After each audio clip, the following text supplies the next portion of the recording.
Hey guys, welcome to. We're gonna say all this again. We're just setting up, so this will be a minute of bullshit that you won't want to listen to. But yeah, Gareth is here, so we are about to go live. All right, let's go ahead and add Gareth.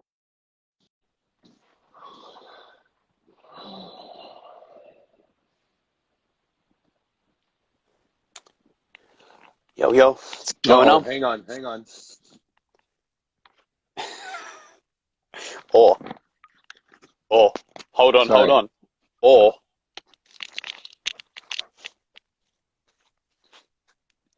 I was thinking of wearing it, but it shows up backwards, and I didn't want to falsely advertise. well, it's also makes my face very dark. So here we go. Well, you're white as a sheet, so you could use a little darkness. Yeah, man. Okay, so should we just jump right into it? Let's do it. All right. So for those of you that are here, I can't see if anyone is actually here, but if you're not, as you know from last month, every 2 weeks we do this Instagram live, but we've also portioned out an audio recording as well, which you can find at We As Start Talking or weas.ca. So Gareth, 3, 2, 1, record. Did we nail it? We nailed it. All right.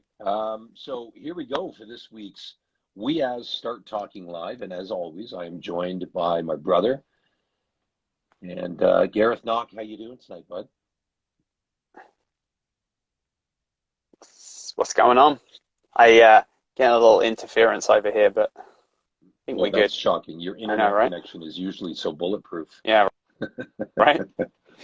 Uh, how you doing today, man? Um, I'm good. Listen to this. Sweet. Yeah. That'll come up in the recording. Got a little more Matus, please, over here. All right, that a boy. So yeah, we'll talk offline. Let's not chew up the full hour with just jibber jabber. But hi everyone, thanks for tuning in.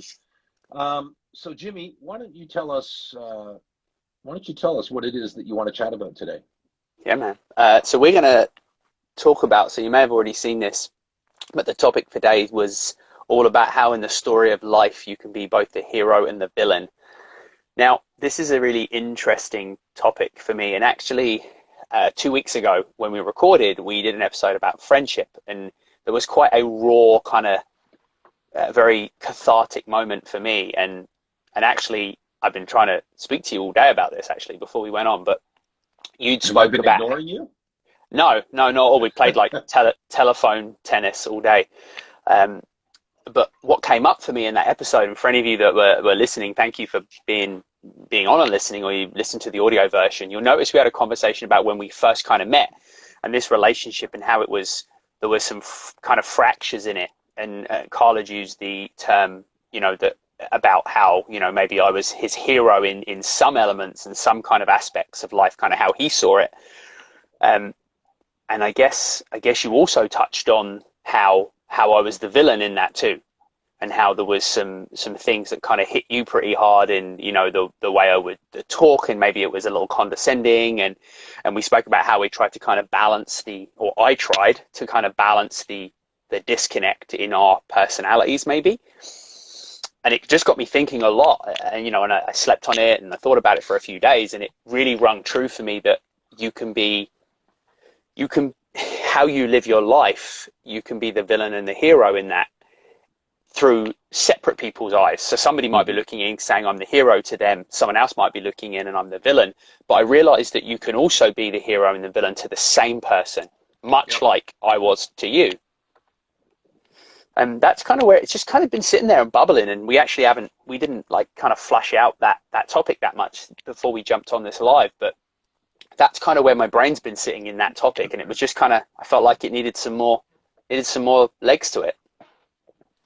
You're right. We normally, not by design, but you're right. We didn't really chat much today about this live, and we normally debrief for half an hour or so before we start recording. But I think we've both contemplated it, and what's coming up for me is whether they are friends and people that are a part of your circle, or whether they are individuals that have nothing to do with you, people within our world can also be the hero and the villain based on perception. And I'll share a quick story.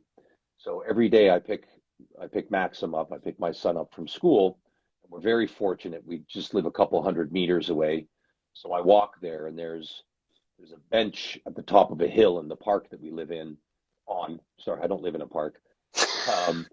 And it's called Buddy Bench, and it's like a meeting point where kids will go and meet their parents. So there were these two teenagers sitting on this bench because there's a high school about a kilometer away, and they were fuck this and fuck that, just mouthing off.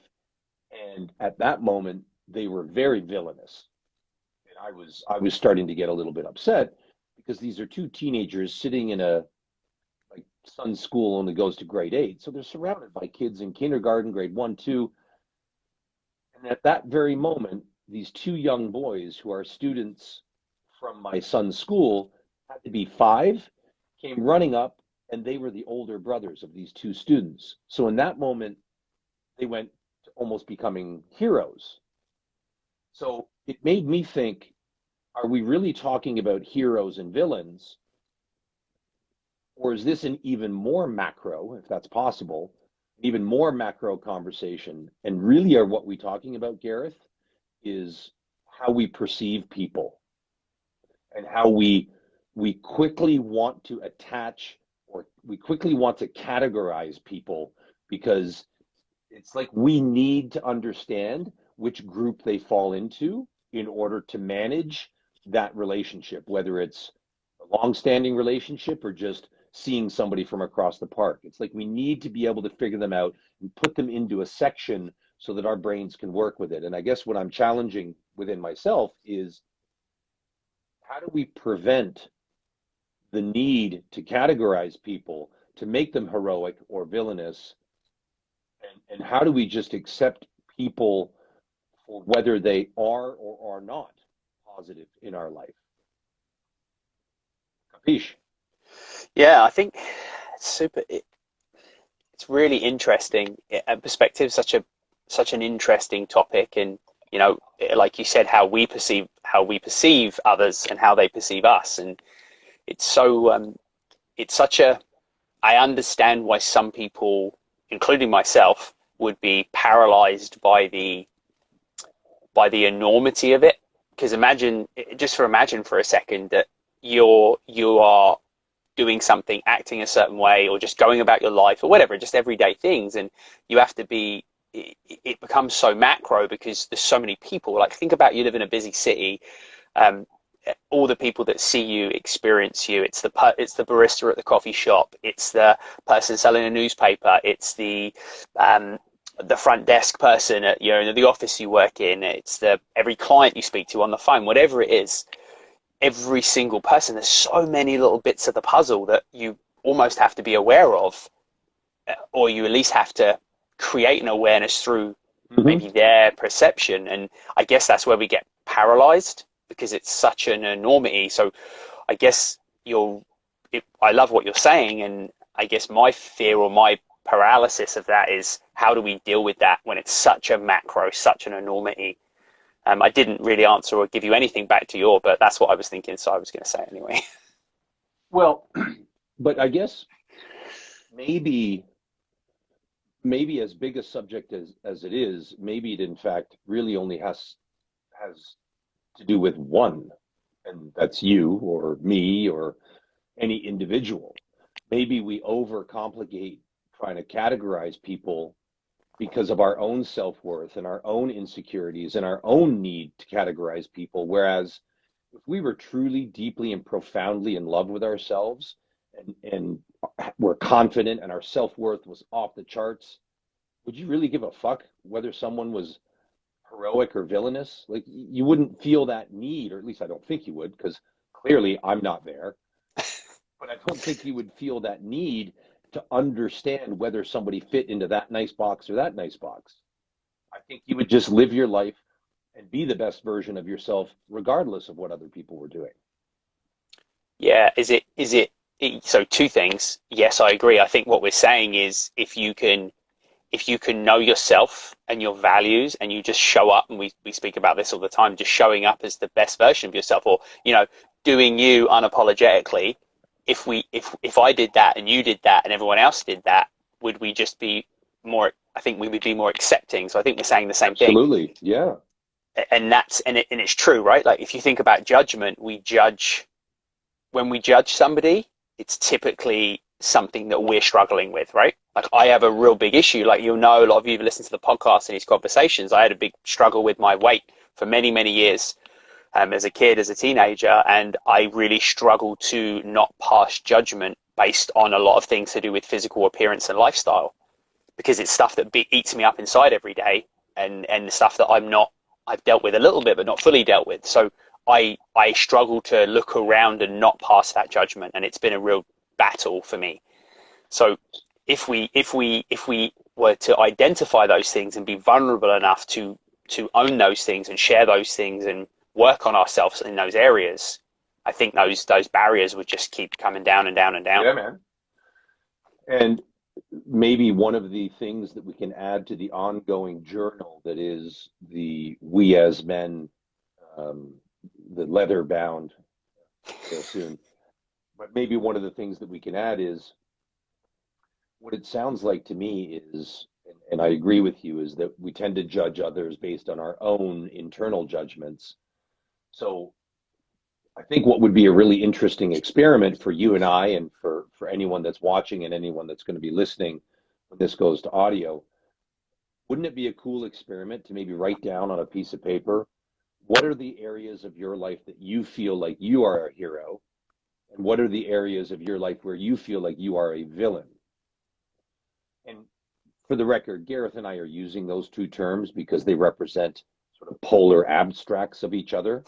We're not talking about, one guy's in a fucking cape and the other guy's got, spiky shoulder pads. Although maybe they do, I don't know. But I think if we could first identify what are the areas that we feel we are heroes in, and is there a correlation between what we see in other people as being heroic and the areas that we feel like we are a villain in. So for example, and I don't mean to imply that your weight challenges in the past are derogatory, but part of your villain syndrome is your self-consciousness and your battle with still being young fat Gareth. So you recognize other people's villain syndromes because you have it. Yeah. And if I was a meth head and that was my villain syndrome, you'd be damn sure I would, as would everybody. It was a bad example, but everybody, then you'd know, oh, that guy's a meth head too. So as much as I think we project, I think we also want to, without even knowing it, it's like we want to recognize, oh, he's kind of the same as me, or she's kind of different than me. Like it's really fucking complicated, but also really simple. Yeah, I'm a little mind blown right now that we managed to get that out in like 10 minutes. Jeez. Check, please. So, yeah, right. The other thing I was thinking, and I don't have I gotta let that stew for a bit. I don't know that I have much else to add on that, but I do have another thought. The blissful sound of the wine pouring in the glass. Oh, you can hear that? Of course. Yeah. Sorry. The other thing I was thinking is, how does this change? Like in your example you gave, you had this perception of that kind of villain of these teenagers, and and how it kind of seemed to you. Does that change when it's affecting the people that we love and not just us? So you were maybe you were judging them on their use of language or whatever, but in all honesty, I don't know if that's the case, because you're not offended by that type of language. Yes, you use it, we use it, but maybe it was because you knew Maxim was coming. And so it's kind of twofold. Are we doing it differently because of where that's being projected? Or another thought, are we trying to shelter the people we love from those words, conversations, behaviors? Because I think about it from me as the father of a young girl, is eventually I'm going to want to try and shelter her from the actions of certain types of, I say men, but maybe women as well, depending on, you know, what she chooses. You know, I'm going to want to shelter her from that. But we all know if you try to do that, you shelter them from language or relationships or people, is it generally pushes them closer to that.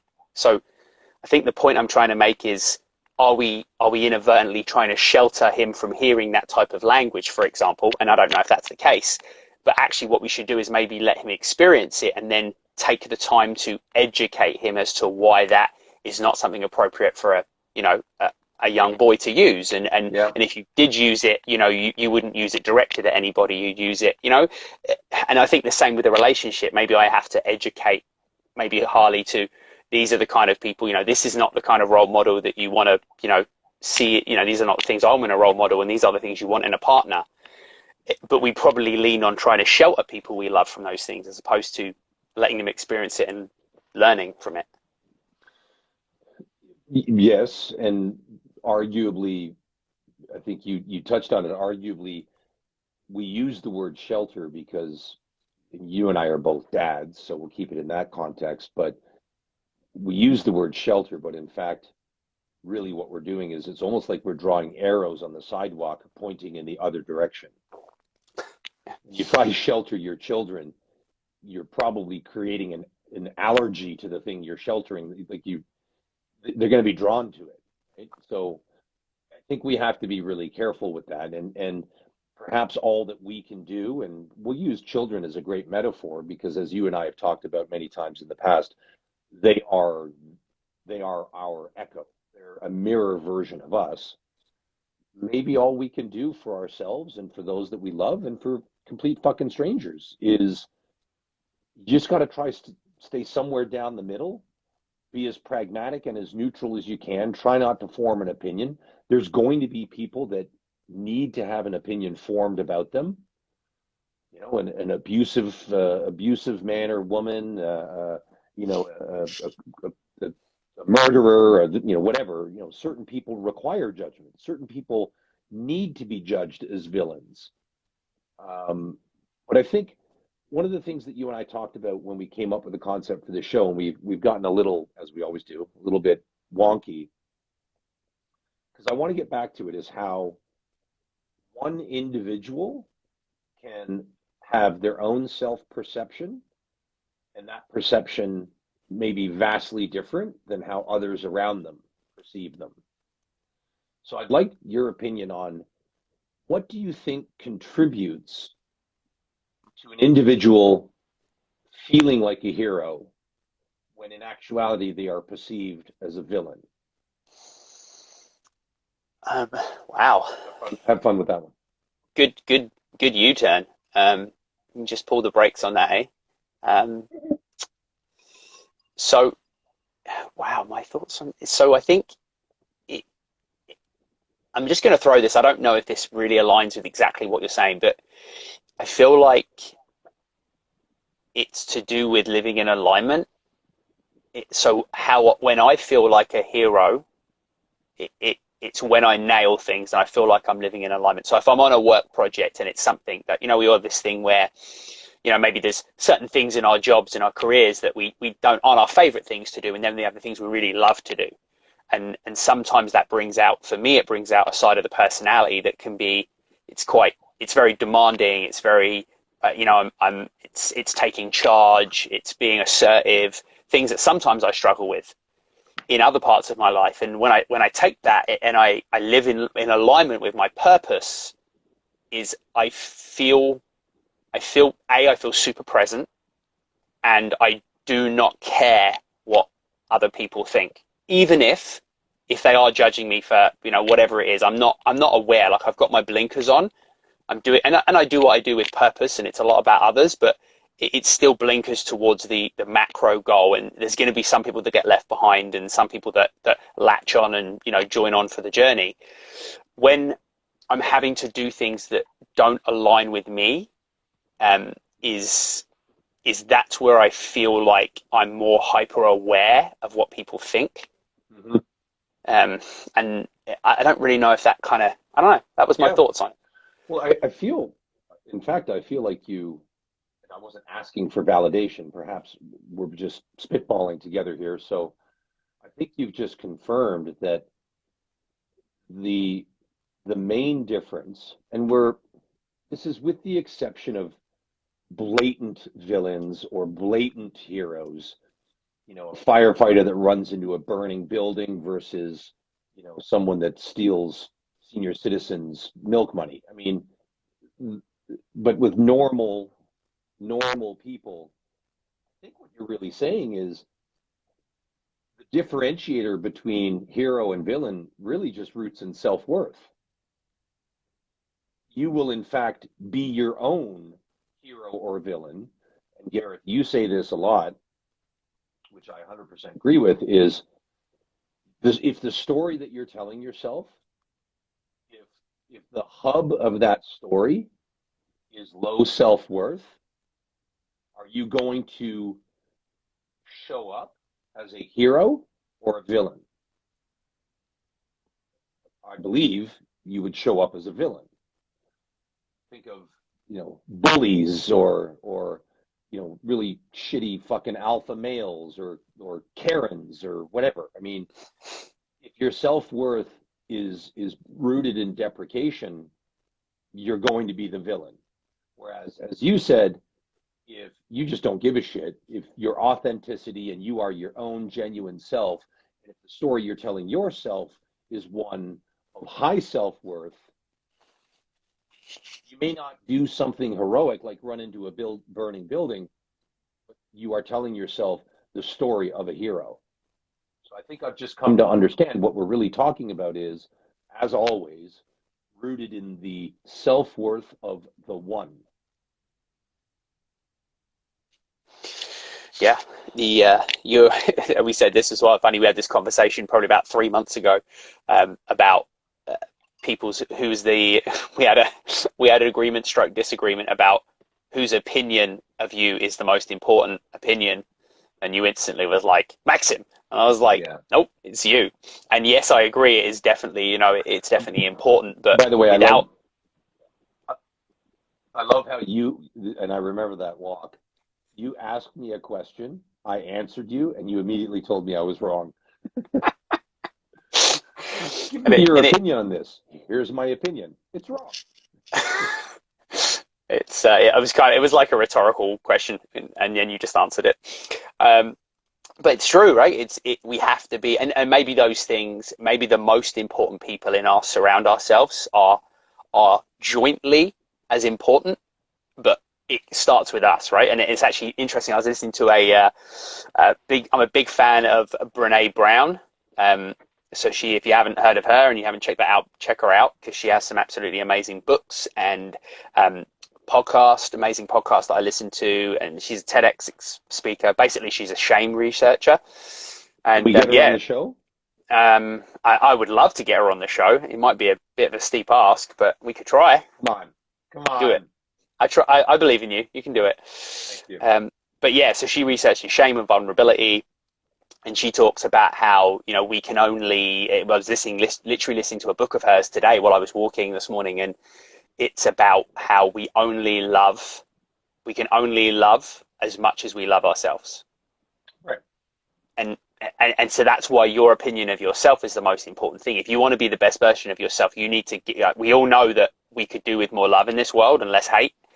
And we're trying to fight this battle of creating more love. And we're much about that. Like, we're very, we're affectionate in our relationships and how we speak to one another, within the whole we as family and our extended families from there. So we're trying to portray that further. Part of being the best version of yourself is to love more. And if we're trying to fight this battle, but we feel like we're not getting anywhere, maybe it's because we're not doing the work we need to do as well at the same time. And I actually will be arrogant enough to now hold my hands up and say I feel like I do the work here, and that helps me to do that. And I feel like this, our podcast channels, this podcast, the conversations we have do that. So I'm going to big myself up for a minute. And I feel like that's only happened when I've spent the last 2-3 years really working on inside and how much I can love Because of myself. this guy here? Yeah, Were you yeah. no. In much part, yes. I'm not going to say it's 100% you, but it's a big part of it for sure. It's It's a solid 95. I'm okay with that. yeah. So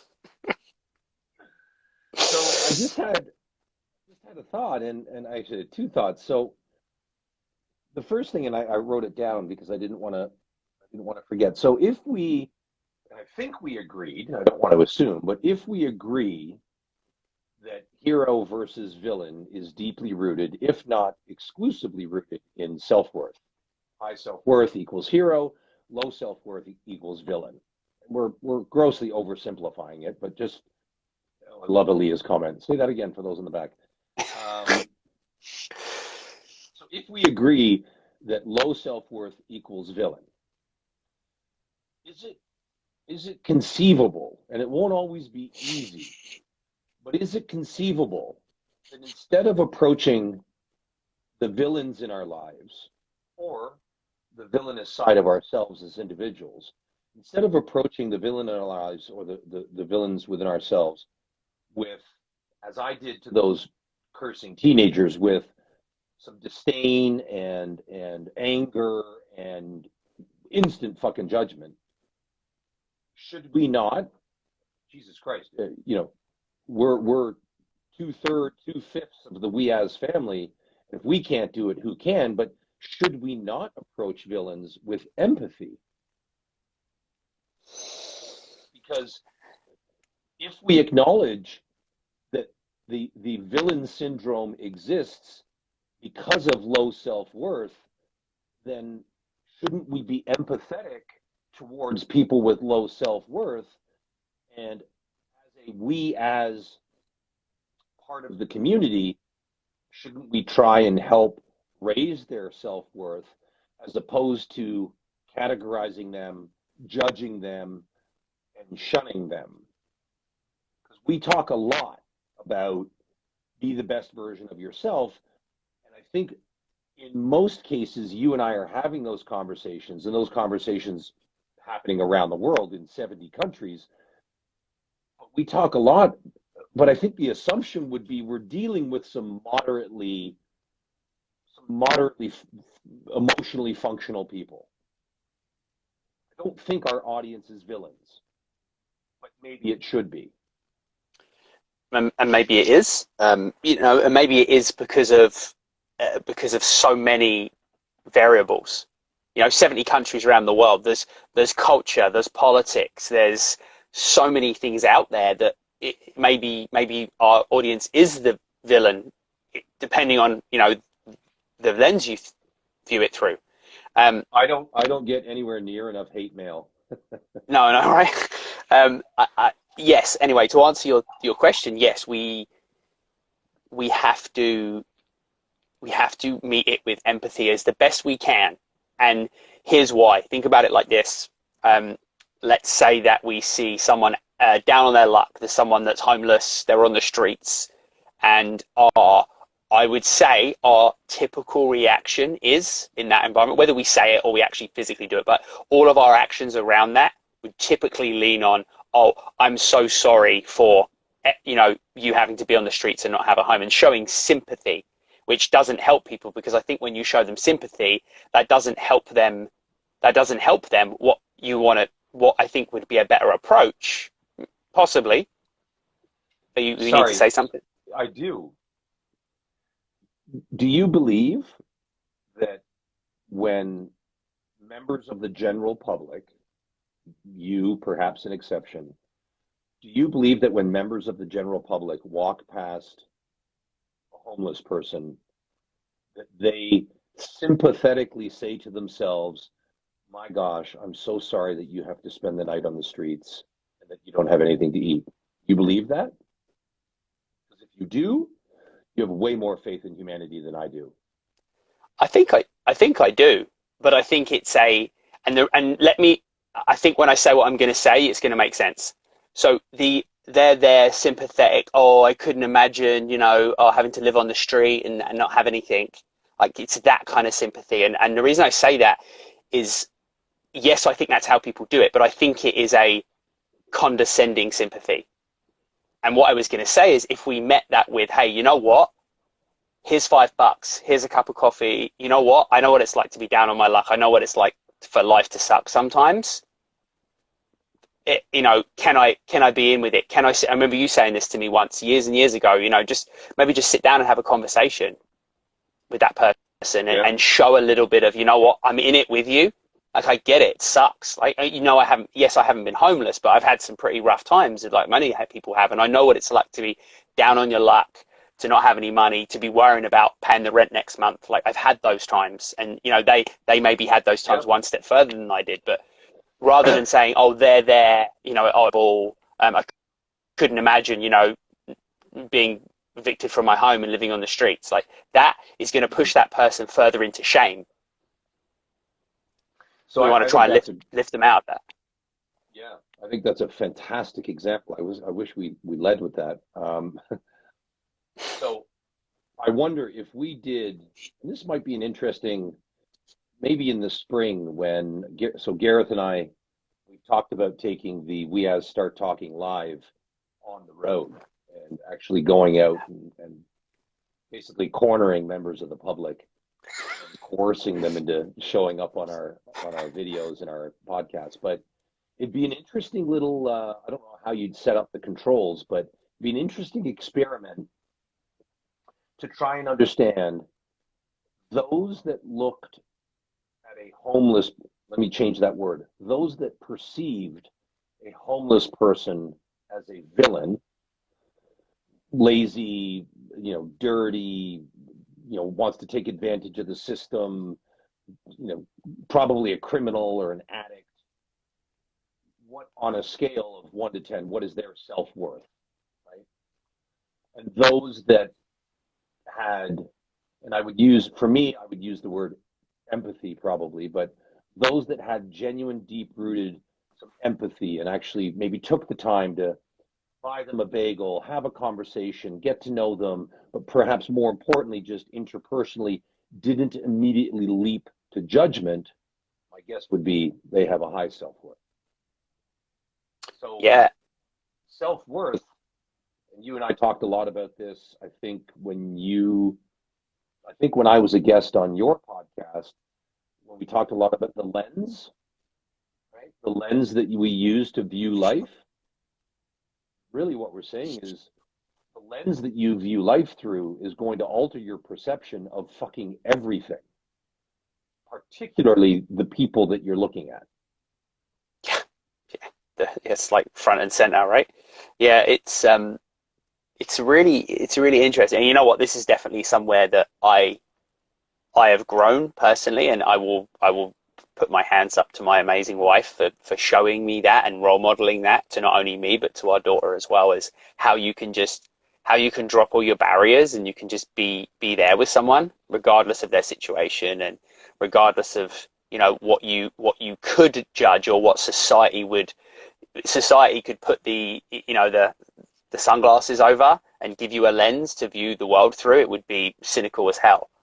And that's one of the things, right? I think about, the homeless, somebody who's homeless as an example, but, so many different things, right? It could be race, it could be religion, it could be someone that's homeless, it could be anything that was maybe different from your norm, right? And the lens that we, I say we because it's society, we are all part of it, typically would be that, right? It would put up that lens of judgment and, to just remove that and say, hey, it's a human being, regardless of what that human being's, and, we said there's exceptions, we're not talking about, abusive partners and relationships and, other people and that's a different category. But there's certain barriers, but, well, there's a certain boundary there, but in most cases, it would just take a little bit of us dropping down our barriers and not saying, hey, I'm going to judge this person because, everything I'm worried about is how big my house is and what car I drive and how much money I earn. So a homeless person is garbage to me, right? Going back to our original example, or it's someone, it could be anything, right? It's that person there's 100 pounds overweight. Well, and I think about that from an industry standpoint for me as well. I do for a job is, You know, it wouldn't be a very successful fitness professional if you judged every person that was overweight. So I had to lose that, right? I had to find a way to get past that and realize that my experiences would only enhance their chances of success, rather than saying, well, you're pointless and worthless to me because you are, you know, your lifestyle and your habits and your choices have led you here, as opposed to flipping it. And that took me a long time to do. Like, I spent many, many years fighting that battle. So so I took a note, but this isn't what I wanted to say. On that note, here's a perfect fucking example, because here's what's so interesting is the person that's 100 pounds overweight, we are, again, because we're categorizing hero or villain, the person that's 100 pounds overweight, you're categorizing them as the villain, someone that you can easily judge and they make a nice target. But here's the fucking irony. If everyone in the world was 10% body fat, you wouldn't have a job. You actually need the people that are 100 pounds overweight. So ironically, to your standard of living, they're the hero.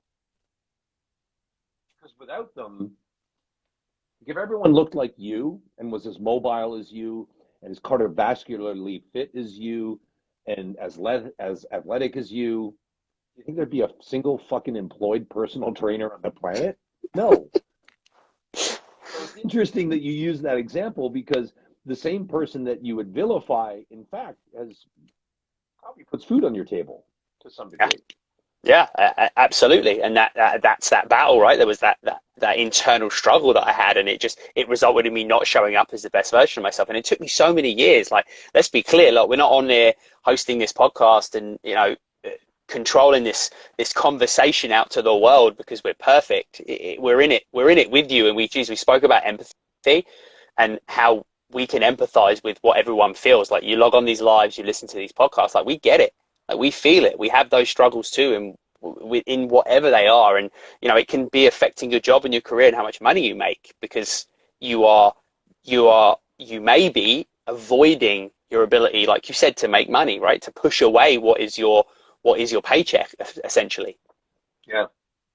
And what I wrote down earlier, and this is a few minutes ago when we were talking about when we were using the word lens, what I wrote down earlier, and this is going to be such an obvious thing to say, this is such an easy comment, and I don't want to, Gareth, I would ask that neither of us mention names or any specific administration, but what a phenomenal job the news and or political leaders do at manipulating the lens and creating heroes and villains, to the point where billions of people are villains in the eyes of those that are trying to propagate that type of bullshit. So on a super macro level, yeah, we can be micro and we can say that hero, villain, really it's self-worth, we need to have empathy, yada, yada. But this is happening at such a catastrophically large, no, I haven't watched it yet. Aaliyah just said, watch The Social Dilemma. To be honest with you, Aaliyah, I'm fucking terrified to watch it, because knowledge is irreversible and there's certain things I may not want to know. So we'll just leave that alone for now. Feel free to call me tomorrow if you want to chat about it. But I might watch it. This is happening. No, don't. This is happening on a macro level. You know, our political leaders and news, fake or otherwise, is creating a lens. It's creating the narrative for us all to judge and compartmentalize billions of human beings around us. So how do we crack that nut? That's a whole podcast episode on its own. Yeah, it's so true. And it's hard, right? Like, you have to, and it's about, I guess, going out there and, you know, finding yourself. And then also once you know where your alignment is and you live in that alignment, you have to then seek to gain that knowledge independently of bias, which is really, really hard to do. And that's something I get overwhelmed with. You know what I do a lot? I don't have TV. I don't read the newspaper. I have a TV. I'm not not that bad, but I have Netflix, but I don't watch a lot. I don't watch it very, to be honest. I probably watch an hour a week, if that. He still does his laundry down by the stream. Some rocks. He's got a donkey. He's got a donkey out in the back, and it just walks in circles, and that's his water pump. But I don't watch it, and I don't. Wax. He makes wax out of goat's milk. Dick. The Mennonite. I don't, like I said, I don't read newspapers. I don't watch news. I avoid it if I can. Sometimes it pops up around, wherever you are. I do a lot of unfollowing of channels on social media, although I'm quite busy on social media. I unfollow a lot of stuff because I just don't, it's because I get overwhelmed, and that's a big trait of mine that I work on a lot, is trying to stay focused on, whatever it is I'm working on, whether it's gaining knowledge or my job or whatever. It's hard for me to not get that paralysis of trying to find the information, right? And trying to figure out what is that non-biased information where we can view the world through a better lens. Yeah, brother, there's many reasons why you and I adore each other, but I think in this regard, we're very similar. I wouldn't say I refuse to watch the news, but I make a concerted effort to avoid it. If I'm doing cardio at the gym, and as soon as you turn a treadmill on, the screen, I instantly turn it off. 5 or 6 times a week, Jen will come up to, she's been reading some bullshit on her phone, and she'll go, "Oh my God." I'll say, "Shut up. I don't want to hear it. Go to the other room." I don't want that cancer in my soul, because it's never good, Yeah. So maybe my lens is too fragile, and maybe that's, you talked earlier. This is interesting. You talked earlier about, and this was on a different rant, but do we shelter the ones that we love from villains? Maybe what you and I actually do, and I can't speak to the masses, but maybe what you and I actually do is, do we have just relatively vulnerable lenses? So we make sure that the things that are coming into that lens, the influences of that lens, we make sure that they're ones we know we can manifest. We know that we can handle it. Yeah. So we temper, I think, for the most part, you and I would like to think more and more people around the world as our podcast family grows, but you and I tend to allow hero influence, and we tend to really back away from villain influence, and our lens of which we see the world over time is becoming more and more tempered to only, it's like being fucking polarized, like fishing glasses. It's like it'll only let in certain things, right? I just brutally mixed way too many metaphors, but maybe that's the reason why you started this out by giving an explanation of when you and I were first friends, how you were one part hero and one part villain. Well, maybe you're still the exact same, but the lenses have changed, and maybe I only see the hero part because that's what I'm allowing in. Yeah. I don't know. Yeah, it's. I'm just a guy from Jersey. I'm not from Jersey. Yeah, it's super interesting, and I think you're right in some degree. That being said, though, maybe you're right, but I think that for me personally, the alignment is different. So for me, and I spoke about this, and some of you may have listened, and if you haven't, shame on you.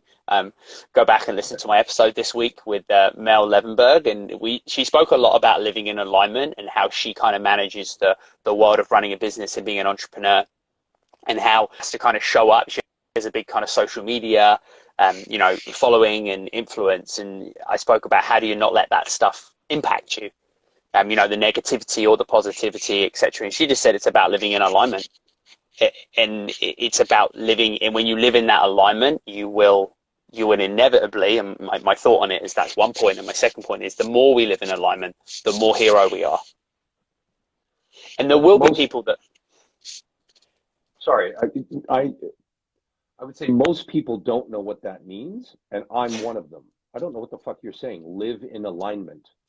Okay, so I need to get my tires checked. What are you saying? all right. So what she was referring to was, um, I guess, the knowing who you are. So much what we were saying, it kind of all ties in. Like it's just a short version of knowing who you are, showing up as the best version of yourself. You know, knowing your values, knowing your purpose. All those things are in alignment with who you are as a person, or who you believe yourself to be as a person. Because who fucking knows, really? I mean, you know, we're all really minuscule in regards to knowledge in the grand schemes of the world, but who you believe you are and the alignment you live in, right? We believe in the we as conversations. You know, we believe in being the best version of yourself. We believe in many, many things like that. When you do those things, you live in alignment. And when you live in alignment, you're more likely to, my thought is, you're more likely to show up as the hero to yourself and many others. When you're not living in I alignment, agree it's when, with. I interrupted you. Sorry. I agree with everything you said, with one exception. I feel, and maybe we're just getting caught, or I'm just getting caught up in semantics, but I feel as though if you were to live as though you who you believe you are, I don't think that's good enough. I think you actually have to be that person, and that creates alignment. Because probably those that believe something, I would say a large portion of those people aren't walking the walk. yep. And I guess how do you know? Well, here's another. I don't know. How would you know? My guess would be if you're not aligned, you are viewing the world through the lens of a villain. So if you are not the Yeah. person you are, so if you are only the person you believe yourself to be, and if you are not the person that you actually fucking are, then you will view the world through the lens of a villain. Ergo, you're probably cynical, you're probably angry a lot, you probably nitpick and judge a lot of different shit in your life. You're probably dissatisfied with your home, your car, the amount of money you make. You're probably not the best version of yourself in a lot of different channels. But if you are truly the person you say you are, you feel you are, and you believe you are, if you are truly aligned, then you are viewing the world through the lens of a hero. Yes? No? Right. So thanks for that. I won't go to sleep tonight now. Thinking about that, trying to figure it out. Am I, is this who I am, or is it just who I believe I am? I'm fucking going to be up till 2 a.m. Right. But I don't know. I mean, I think I am who I believe I am. Looked at I looked at a teenager on a park bench today, and immediately my default was the villain default. So if I'm going to listen to my own words, then clearly I'm not aligned. But that being said, you have the so yes, being aligned is not being perfect. So I think this is a great place to kind of wrap this up. Being aligned is not being perfect. So what you did, if you did that, and then tomorrow you went back to that bench and you did the same thing, and then the next day you did the same thing, and then you went to the grocery store and did it, then you're not aligned because you're not even aware. As soon as you're aware and you can pull yourself back in the lane of alignment, and you can have these conversations, and you call me and say, hey, you know what? And you probably will. You'll call me and say, hey, I saw those two punks on the bench, but actually I had a conversation with them, and they were there because, you know, I don't know, their parents couldn't pick up their younger kids because they were out working, trying to make money, and actually da da da da, and I'm going to have them on the show. Like, that's the difference, right? Is you pull back, you're going to pull yourself back in your lane through the awareness of doing that. That's alignment, because you can't go through life being perfect. Like, you're never going to be in alignment with the perfect Hmm. model. We're all going to make mistakes. But if you make mistakes and then it's not a mistake when you do it repeatedly. It's then a habit, and it's then who you are. So there. Here's an interesting metaphor, and this will be the last thing I'll say. You can wrap us up. So, and I know I was joking earlier, but if I think of alignment as it pertains to the four wheels on your car. If your car is out of alignment, you're doing 10 or 20 kilometers per hour, you probably won't notice it. If your car is out of alignment and you're doing 40 or 50 kilometers per hour, you may feel a slight wobble. It could be a really minor disturbance that only a very select few would pick up on. Most people might not feel it. Most people might not be able to perceive it. But the very intuitive few would go, huh, something's not right here. And then if you take your car to 70 or 80 kilometers per hour, your car really starts to wobble, but it's still drivable and it's not unsafe. It'll still get you from point A to point B, but it's not a great experience. And all of the passengers in that car want to barf because they've been shaking like fucking scrambled eggs for the past 30 minutes. But now if you really take your car up to like highway speeds and you're going 100, 110, 120, and if your four wheels are not in alignment, you're probably going to shake the wheels right off that fucking car and it's going to self-destruct. It will be completely destroyed and there will be nothing left of it but the shell of what once was. And the metaphor is quite obvious. We as people, if you are unaligned, you can go through life at a certain degree of functionality, operating at a certain pace, contributing to society at a certain level, and you will probably rarely notice your misalignment. If you try and push yourself a bit more and you get a little bit disruptive and you start to challenge some status quo and ask some curious questions, maybe you'll start to notice your misalignment a bit more, and so on and so on and so on. And I think what you and I are trying to do is, and when you had someone like Mel on your podcast who's doing 120 on the 407, she has to be perfectly aligned, otherwise the fucking wheels would fall off. I think what you and I are trying to do is we're trying to accelerate. We're trying to go faster and faster and faster. And what we have to make sure we do is always stay aligned as our speed increases. Amazing. Nothing else to say on that. I think that's a perfect place to wrap up the show today. Just wanted a couple of things I wanted to touch on before we go. First of all, just want to give Aaliyah a shout out. She dropped lots of comments in today, but we were so wrapped up in our conversation we didn't get to most of them. So shout out, and you may just hear her on an upcoming We As podcast episode. Just a little teaser there. Also, as well, for anyone watching, you should check out this hat I'm wearing. You can't see this if you're listening to the audio version, but I have a quite stunning We As Start Talking snapback baseball cap on, which you should go and have a look at weas.ca and pick yourself up one. And that's about all I have to say. Well, Gareth, as always, an absolute pleasure. So I'm going to go ahead and sign us off, and we're going to go, I guess, in another 2 weeks. One thing I'll say is if anybody's got any subject matter that they'd like Gareth and I to discuss, please, we do welcome a DM or a comment, or if you've got our contact info, drop us a text. So that's it for this week's We As Start Talking Live, hosted by Carl Anthony and Gareth Knock.